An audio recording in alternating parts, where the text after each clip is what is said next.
మనకు నమ్మదగిన సహాయకుడిగా ఉండిన మన ప్రభువైన యేసు యొక్క నామమునకు మహిమ కలుగునుగాక. క్రీస్తునందు ప్రియమైన వారందరికీ నా స్తోత్రములు తెలియజేయుచున్నాను. ఈ ఉదయకాలమున మన వేకువ మన్నా యొక్క ముఖ్య అంశము దీనస్థితిలో దేవునికి నమ్మకముగా ఉండుట.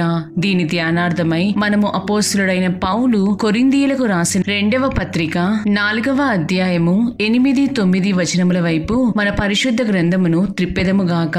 ఎటుబోయినను శ్రమపడుచున్నను ఇరికింపబడిన వారము కాము, అపాయములోనున్నను కేవలము ఉపాయము లేని వారము కాము, తరువబడుచున్నను దిక్కులేని వారము కాము, పడద్రోయబడినను నశించు వారము కాము. యేసు యొక్క జీవము మా శరీరమందు ప్రత్యక్షపరచబడుటకై యేసు యొక్క మరణానుభవమును మా శరీరమందు ఎల్లప్పుడూ వహించుకొని పోవుచున్నాము అని చదువుచున్నాము. ఈ వాక్యంను వినిచుండిన ప్రియమైన వారలారా, మనకు తగిన రీతిగా మేలు జరగకయు న్యాయము జరగకయు ఉన్న సమయములలో మనము ఏ విధముగా దేవుడు మనకు మంచి ఈవులను ఇచ్చునని నమ్మి విశ్వసించుదుము. క్రొత్త నిబంధన కాలమునందు అపోస్తలుడైన పౌలునకు జరిగిన రీతిగా, అనగా రాళ్లతో కొట్టబడుట, పడవ బ్రద్దలగుట, ఖైదుగా బంధింపబడుట, కొట్టబడి అబద్ధముగా నిరారోపణ చేయబడి అనేకమైన అపవాదులచే తృణీకరించబడి ఈ విధముగా అన్యాయముగా చెరపట్టబడినప్పుడు ఇవన్నీయును అపోస్తలుడైన పౌలునకు ఉత్తమమైన జీవితమును అనుగ్రహించబడేవిగా కనబడుచున్నవా? మనలను అడిగినట్లయితే కానే కావు అని ఒక్క మాటలో తేల్చి చెప్పుదము. అట్లయినచో అపోస్తలుడైన పౌలు సౌలుగా జీవించి ఉండినప్పుడు అనేక మందిని, అనగా ప్రభువును అనుసరించు వారినందరినీ పట్టి వారిని హింసించి సంఘములను చెదరగొట్టి విశ్వాసులందరినీ జైలులో వేయించి కొట్టి వారిని చంపించినందుకు శిక్షగా అపోస్తలుడైన పౌలు ఈ విధముగా తిరిగి హింసింపబడి ఉన్నారా? దీనికి జవాబు కూడా కాదు అని అనవచ్చును.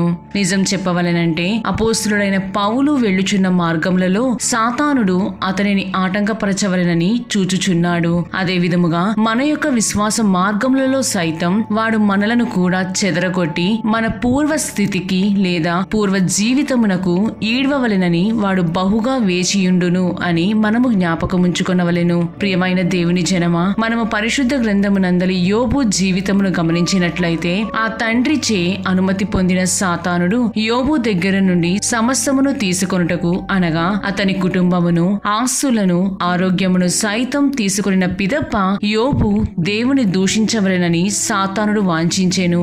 అయినప్పటికీ ఇటు పాత నిబంధన కాలములోని యోబు జీవితమందును క్రొత్త నిబంధనలోని అపోస్తలుడైన పౌలు జీవితమందును వారికి వచ్చిన శ్రమలను బట్టి వారి యొక్క విశ్వాసము అంతకంతకు బలపడనే కాని ఏమాత్రమును అది తక్కువ కాలేదు. అనేక వాగ్దానములు దేవుని పరిశుద్ధ గ్రంథమునందు కలవు. మొదటిగా మనము మత్తయి సువార్త 12వ అధ్యాయము 20వ వచనమును గమనించినట్లయితే అదే వాగ్దానమును ప్రవక్త అయిన యెషయా తన గ్రంథమందు 42వ అధ్యాయములోని 3వ వచనములో చెప్పియుండెను.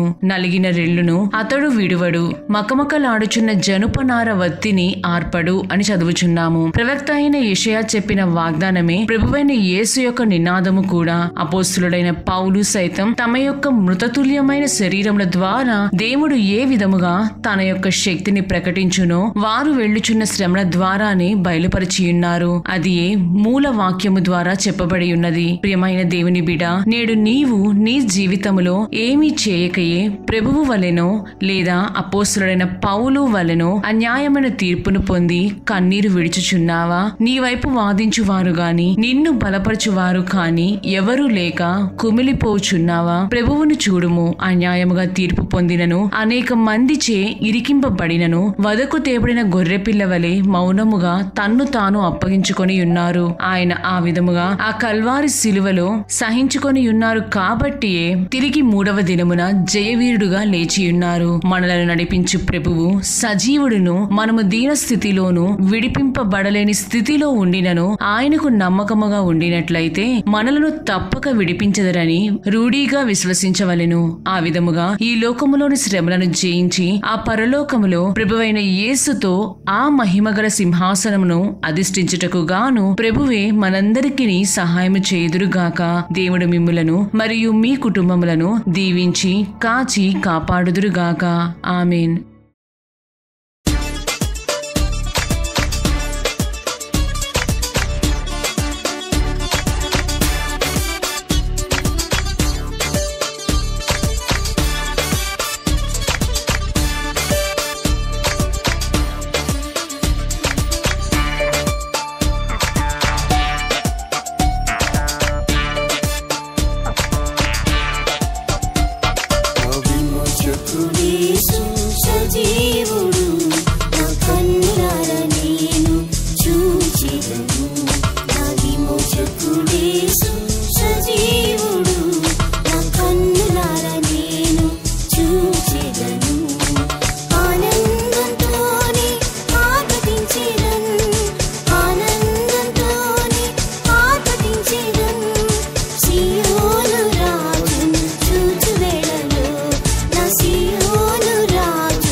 చూచు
అందుకో